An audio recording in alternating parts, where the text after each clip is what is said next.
ڕزگار حاجی حەما لێبرچاوی مەکتەی هەڵبژاردننی یەکێتی نیشتیمانی کوردستان ڕایگەیاند. یەکێتی زیاتر لە ساڵێکە خۆی بۆ هەڵبژاردننی خولی شەشەمی پەرلەمانی کوردستان ئامادە کردووە و بۆ ئەم هەڵبژاردنە بالستی سربەخۆ لە هەر چوار بازنەکە بەشداری هەڵبژاردن دەکات و بافڵ جەلال تاڵەبانی سەرۆکی یەکێتی نیشتیمانی کوردستان سەرپەرشتی پرۆسەی هەڵبژاردننی یەکێتی بۆ پەرلەمانی کوردستان لە بازنەکاندا دەکات.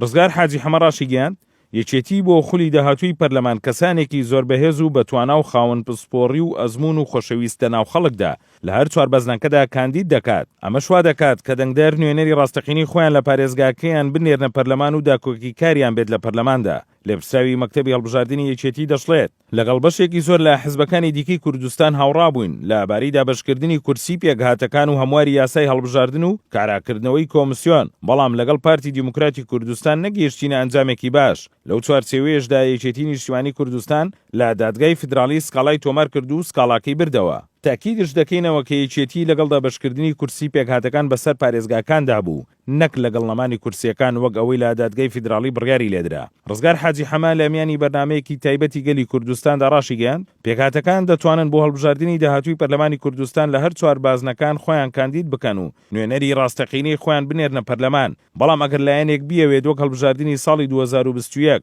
لە شارە زوور تروکمان دەنگی زیاتر لە محەممەدی حاجی مەحموود بهێنێت و دواتر لە بەرژەوەندی خۆی بەکاریان بێنێت، بێگومان دەبێت تروکمانەکان خۆیانەوە قوبوڵ نەکەن.